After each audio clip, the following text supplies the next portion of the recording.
Okay, so we're going to pick up our conversation about recognition, recognition that might be life-wide. Right now, we're going to talk about, I would guess, one way of saying it is convergence mostly of recognition and geolocation. So I have a distinguished panel here today who are going to, first of all, introduce themselves and what their particular context is with this notion of places, spaces of recognition. And I'm going to start with ladies first and work my way from left to right. Thank you, Don. Is this okay, or do I need to be closer? Yeah. Yeah. So my name is Sandra Zomers. I'm representing Cities of Learning Network, which is an international network from Europe, but also Africa, Caribbean. We have some places, spaces, cities, regions, islands, virtual spaces where we recognize learning. And for us, recognition of learning is happening not only by by issuing open badges and micro-credentials, but also to speak and explain what this means. So to grow development, empower young people and adults. Now, Jeff? Yeah, so my name's Jeff Griffiths from Calgary, Alberta. I'm the Director of Skills, Innovation and Productivity at the Canada West Foundation, which was a small but mighty think tank out in Western Canada. I'm also a founding board member of a group called the LearningCITY Collective. We stole it from you guys. Based in Calgary, and we're looking and advocating for the recognition of non-formal, non-traditional community-based learning. We've supported a bunch of different research, Trusted Skills, the Calgary Skills Framework. It was interesting to hear in an earlier session talking about the climbing wall concept, which we thought we'd invented. Apparently we didn't. But in creating community-based credentials that actually have real value in the marketplace for employers and for the individuals that seek them. Eden Jean-Marie du labo CIBC, Structure d'innovation pédagogique. I'm going to talk in French then, so if you don't have the translation tool, maybe you should be equipped. Je représente donc ma structure d'innovation pédagogique, mais également un projet aujourd'hui. Je suis responsable R&D de cette structure et responsable de ce projet qui est local puisqu'il est régional en Normandie, en France. Et dans le cadre de ce projet, on développe des lieux. C'est même un réseau de lieux de la Reco. On essaie de faire en sorte finalement de mailler le territoire normand avec des lieux qui accueillent les publics. Les maîtres mots, c'est l'accessibilité. C'est le fait également de déployer la démarche de reconnaissance de la manière la plus, entre guillemets, virale possible sur le territoire et d'équiper les professionnels à l'accueil des publics autour de cette question de reconnaissance. Je fais en français aussi. C'est toi qui vois. Voilà. Non mais more direct because you can hear. Up to you. Don't have translate. Okay.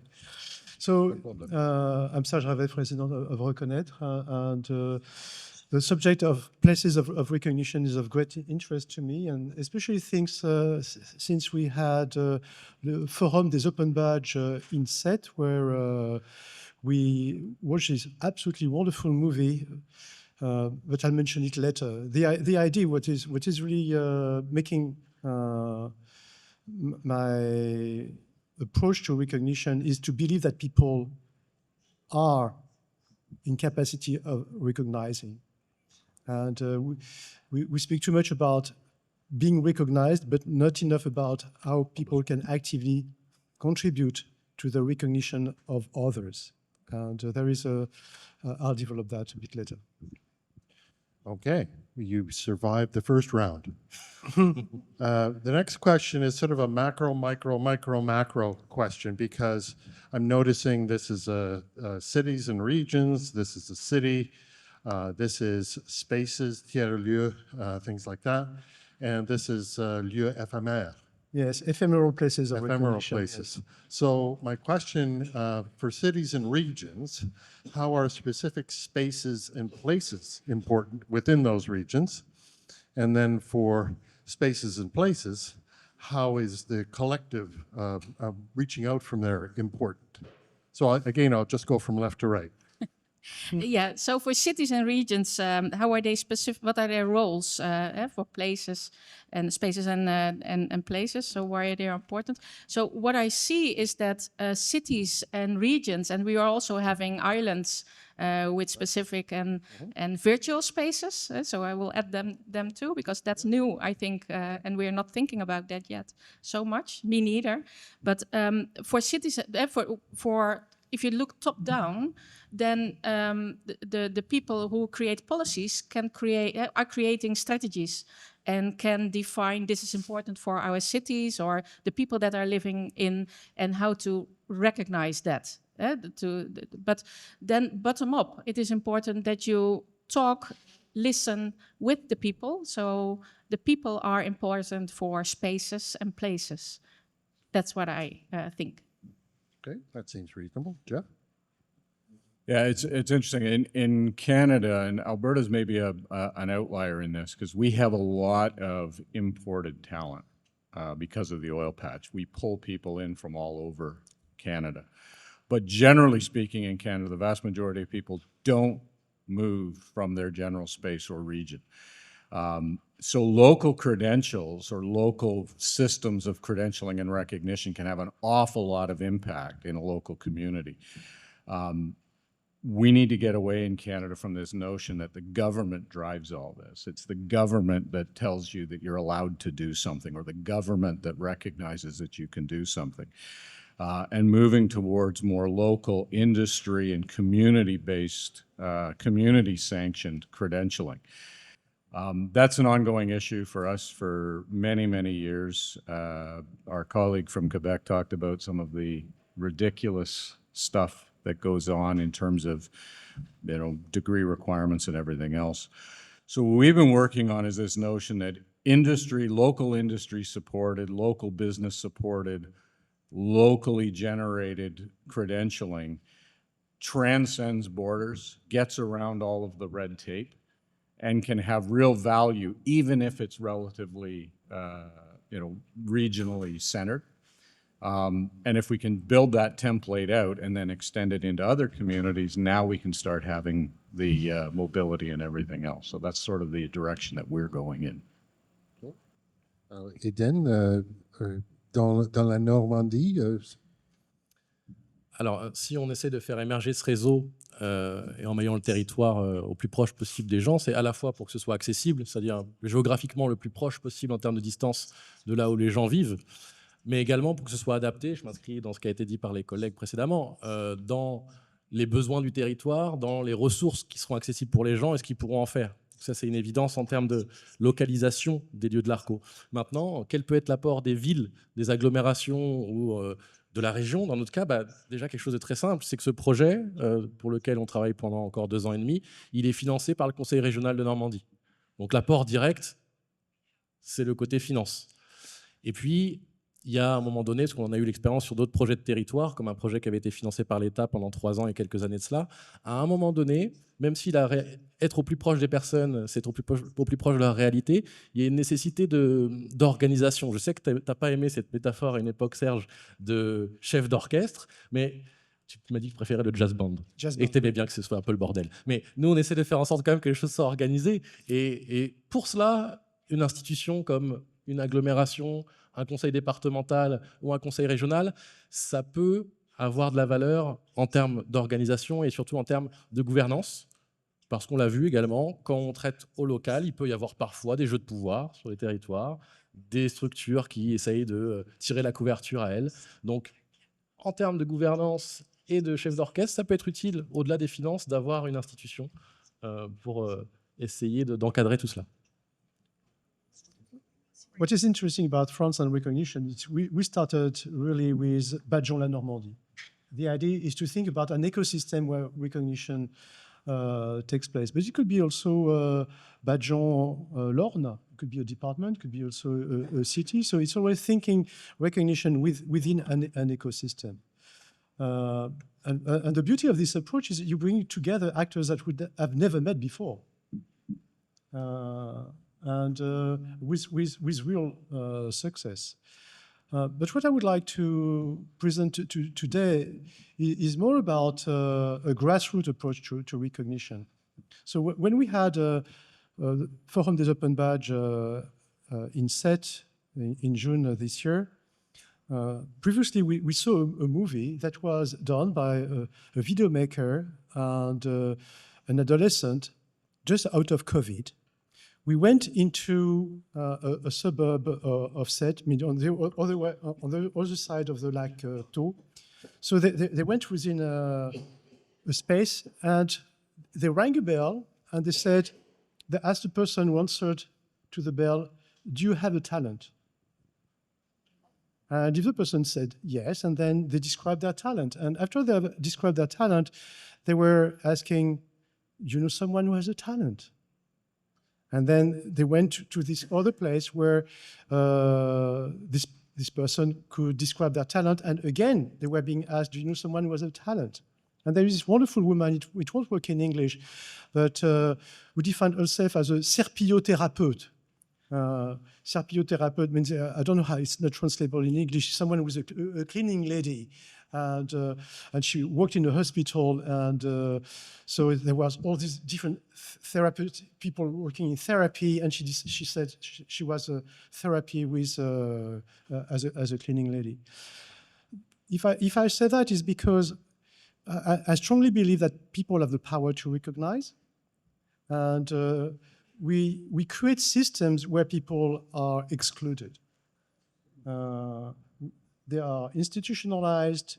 The only recognition that have value are recognition that have been certified, quality assured, they provide evidence, all that. Well, in fact, recognition can be just recognition. Sometimes a cigar is just a cigar, and recognition can be just recognition. And I think this is this articulation between a fully informal, recognize you for what you do, for your engagement, and the value of recognition.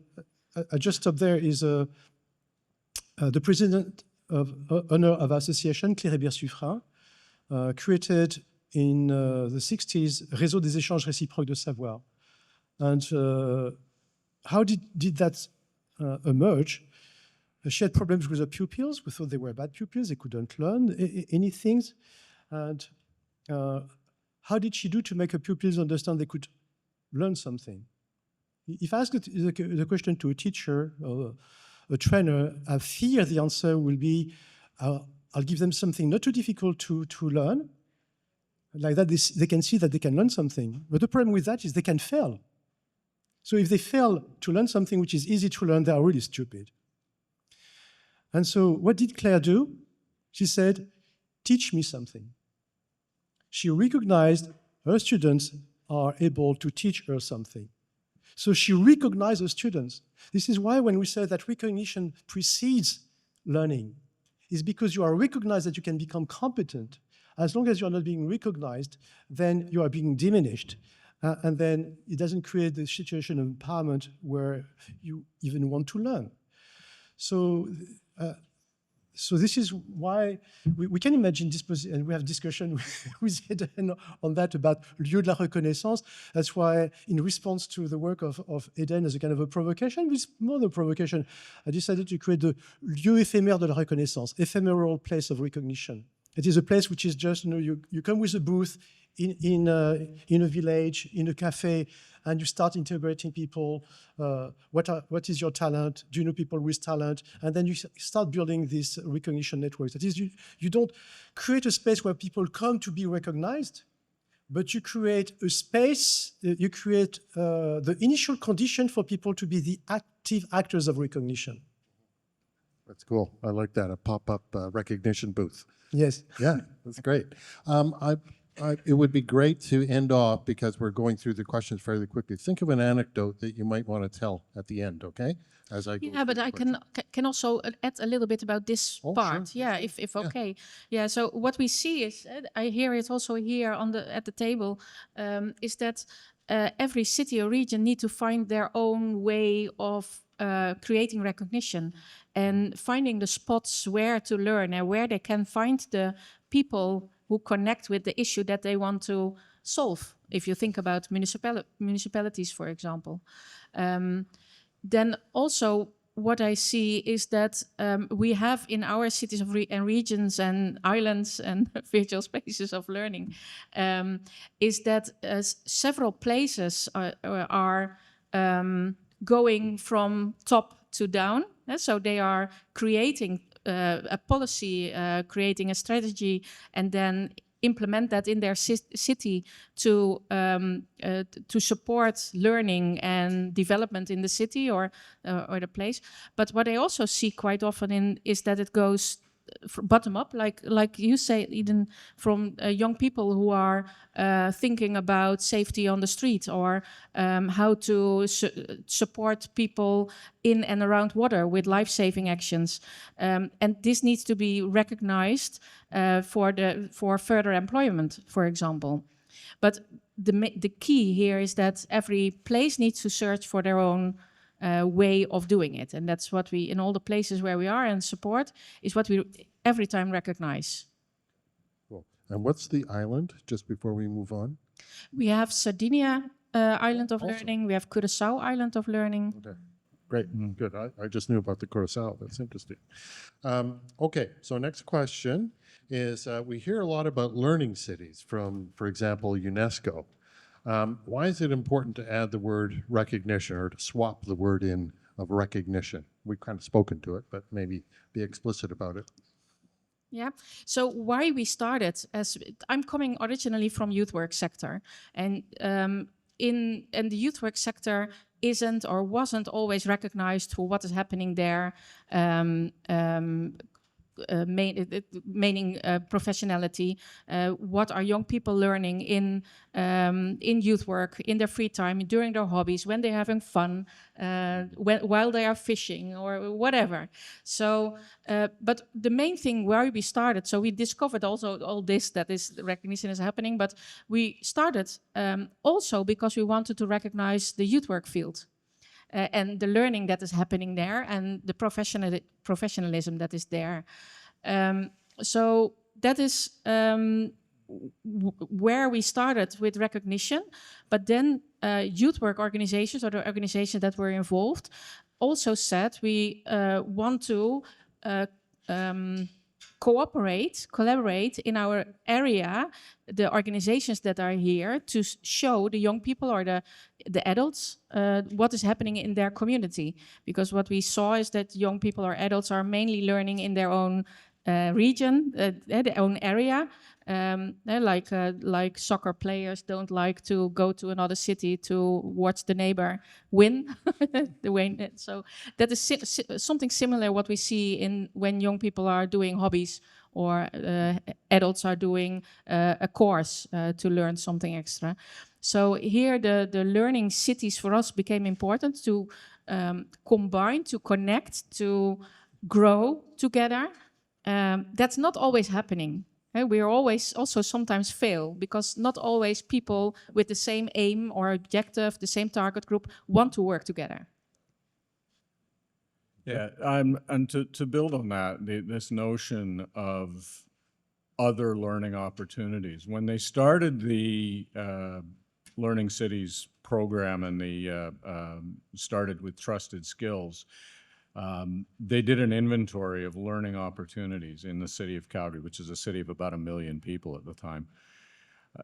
And so they counted up from post-secondary, university, colleges, secondaries, private training institutions. Then they started looking at learning opportunities on the job through employer training, other private training. Then they started looking at all of the things that you learn through community-based churches, volunteerism, sports, clubs, whatever, and came up with a matrix of something like 35,000 different potential learning opportunities in a city of 1 million people, which Florida does. Then they started documenting what all that meant and tried to codify it. And what it really pointed out to us, and I think this notion of Learning City and a much broader learning context. I think it addresses something that our colleague Robert Luke over at eCampus talks about, the 1221 problem, in that we have a credentialing system and a learning system that was designed in the 12th century trying to solve problems of the 21st century, and it doesn't work. And someone talked about the half-life, 30 years when I went to school in the 80s, down to a few years now in terms of the value of those skills moving forward. And when I graduated from school, what I was going to learn was going to last me for my career, 30 to 40 years. Well, I'm 30 to 40 years in now, and I'm nowhere close to retiring because I can't afford it. And I'm not worn out yet. So people are going to work until they're well into their 80s, well into their 90s, and the need to continuously recycle skills becomes that much more important. The way to do that is through recognition of all the things you learn, through all the things you do on the job, in the community, at home, and everywhere else. And that gives us a much, much, much richer foundation for improving our society, for improving our economic outcomes, for integrating newcomers into our society and everything else. Doing that at a local level, at a citywide level, at an urban level, for us, makes all kinds of sense because most of the people in our country live in cities. So quick follow-up on that. Are you sort of recognizing that stuff, or are you just everybody recognizing that that learning happens in general? We're working now on kind of quantifying what that recognition process needs to look like so that there's cross-functionality and usefulness in the, in the economy of skills, which is a hard thing to do because we can't get, we're constantly fighting the status quo, which is the silos within post-secondary and government and regulatory bodies.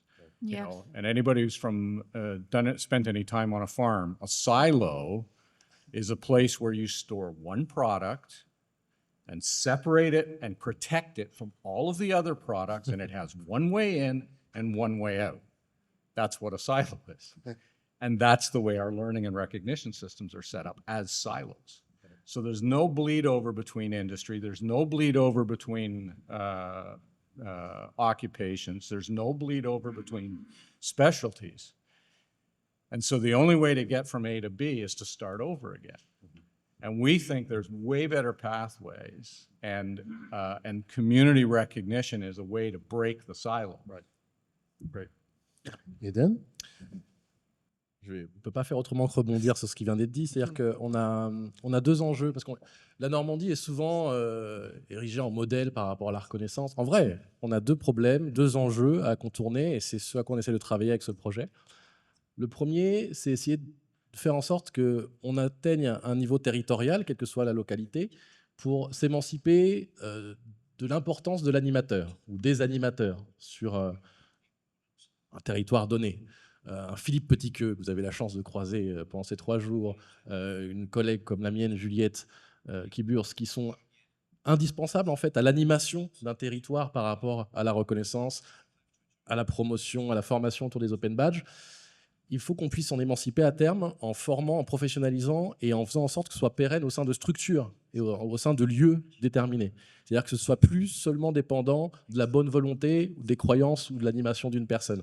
Ça, c'est quelque chose qui est encore très prégnant sur notre territoire. Et la deuxième chose, c'est que les badges soient réellement utiles pour les gens. C'est-à-dire aujourd'hui, on a des badges dans des structures donc en silo, la plupart du temps dans des structures privées, qu'on le veuille ou non, une logique concurrentielle. Donc mon badge sera le meilleur ou le plus beau, le plus important, même si on va un peu plus loin et qui sont utiles à un moment donné pour les gens, c'est au sein d'un parcours. À la fin de ce parcours, même s'ils ont pu être utiles sur où est-ce que j'en suis, qu'est-ce que ça m'a apporté, pas sûr qu'ils les réutilisent. Pas sûr que ces badges, et même quasiment sûr, que ces badges n'auront pas de valeur dans leur parcours à la suite de ce parcours de formation ou de ce parcours d'accompagnement. Donc il y a un réel enjeu de créer des opportunités réelles à partir de ces badges sur les territoires, des opportunités utiles pour les personnes. Et donc on essaye de travailler à ça, c'est-à-dire à la fois faire en sorte que ces badges soient des opportunités réflexives à un moment donné. Ça m'a permis de faire le point, je suis capable de, mais aussi des clés pour ouvrir des portes. Mais pour ça, faut pas penser qu'aux clés, il faut aussi penser aux portes. Et l'idée, c'est de co-créer les portes un peu ensemble sur un territoire et faire en sorte d'avoir des acteurs qui se réunissent pour, si ce n'est mutualiser, penser à quoi pourrait donner accès les badges de ce territoire. Quand on parle de circuit court, et je réponds finalement à ta question, ce que je n'ai pas encore fait jusque-là, l'important de rajouter la reconnaissance à l'apprentissage par rapport à ce que l'UNESCO met en place, c'est l'implication des gens. C'est-à-dire, il ne s'agit pas seulement de savoir de quoi les gens ont envie en termes d'apprentissage, il s'agit de dire ce que Serge a dit tout à l'heure, c'est qu'est-ce qu'eux peuvent apporter, qu'est-ce qu'ils ont eux à enseigner. Et là, on sera dans le circuit court quand on aura pris en considération ce que chaque personne peut apporter à son niveau, au niveau des ressources de son territoire. Donc c'est modestement ce qu'on essaye, on essaie de tendre vers ça en formant les acteurs qui seront pertinents au niveau de leur territoire. C'est bien. Serge, anything to add? Well, again, the idea is we tend to focus on recognition about something else, okay? Recognize learning or that. We can also start by recognizing what exists. In the past, I was very interested in we worked together on e-portfolios, and e-portfolios were defined at the time by a tool to make learning visible. And I think it was very interesting, but suddenly they became so boring, I wanted to create e-portfolio. So it would be a bit more fun than the portfolio. And so I've always been interested in technologies in education that are not about how you put things into shape, the right shape for coming to the brain of people so they can learn something, but both to say people have talent, people know how to do things, how can we make that visible? So there is this whole potential that exists and in which we can dig. So it's not necessarily about doing new things. It's not about going to training sessions. It's not about necessarily being part of an association. It's also, what is your talent?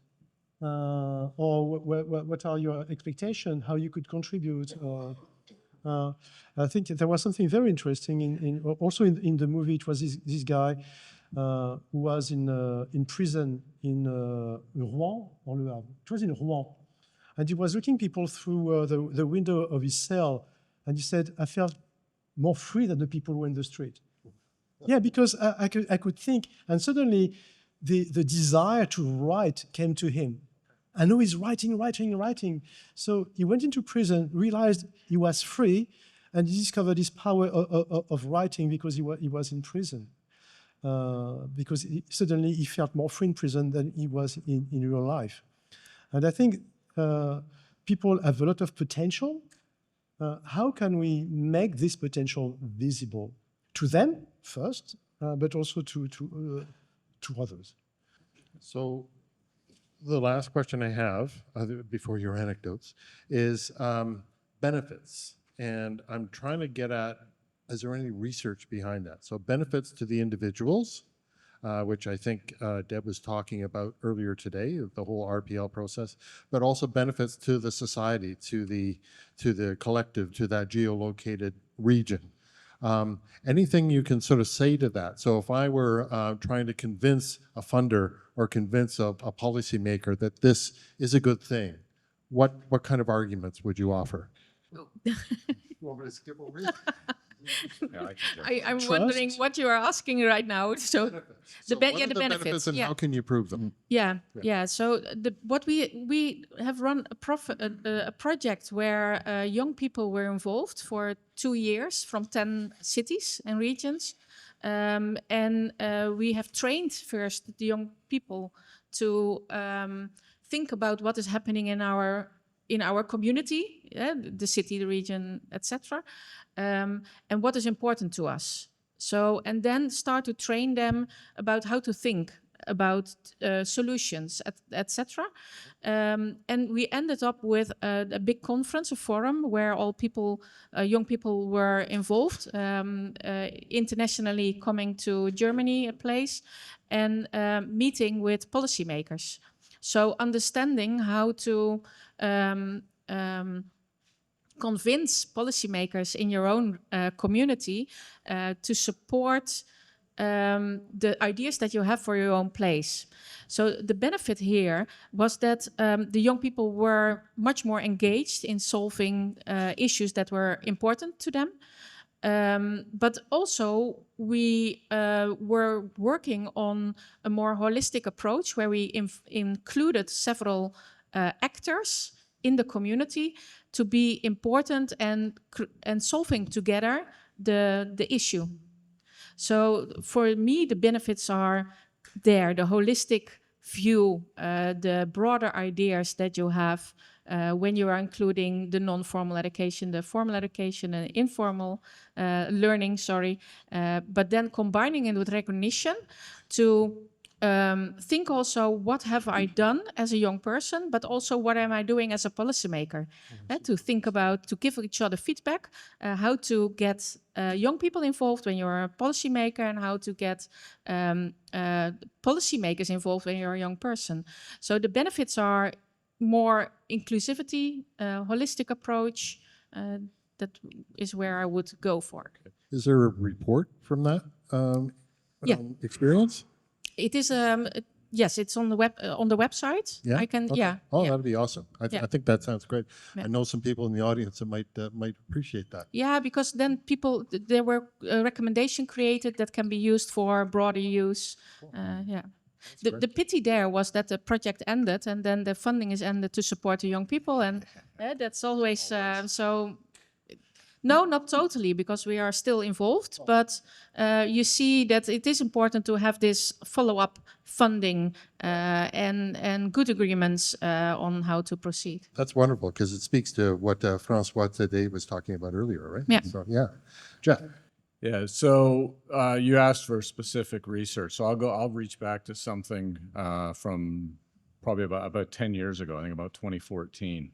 The Conference Board of Canada did a study, and it was on the value to the economy of letting people work at their potential through unrecognized competence. And so they looked at immigrants, they looked at immigrants who couldn't get their skills recognized because of our convoluted credentialing systems in Canada, new graduates who were working well below the level that they had been trained at and learned at because employers didn't think they had any smarts. And also the underemployed older workers who had acquired tons of skill through experience, none of which was documented. And I don't know the math, I'm not a math guy, but they came up with some gee whiz algorithm to figure this out and determined in 2014 that in Ontario, the GDP gain, they called it the brain gain, from that recognition of undocumented talent was in the tens of billions of dollars a year, which even in Canadian dollars is an awful lot of money. So is there value in it? Absolutely, there's value in it. And we've heard multiple times today, we don't have a skills deficit. We have a recognition of skills deficit. There's all kinds of skill out there. It's wandering around. A lot of it is latent skill wandering around within the four walls of a company, and no one knows it's there. I think this is critical what you said. Yeah. Yeah. And so taking advantage of that latent skill, what is the value of that? To the economy, it's huge. To the individual, in terms of economic outcomes, in terms of opportunity, it's huge. And then there's the non-tangible benefits, which is I feel like I'm a full contributor in this society. I'm not being left out. That's huge. People are much more interested in being engaged in their community, in their democracy, if they think the country gives a crap about what they can contribute, right? And so we've lost, a huge swath of our working class population who have disengaged from our political system, right? Because no one recognizes their value. Yeah. And that's a real shame. So I'll stop there. Good. No, that's good. Alors, Eden, il y a quelques recherches, quelques papiers dans le CIBC réseau.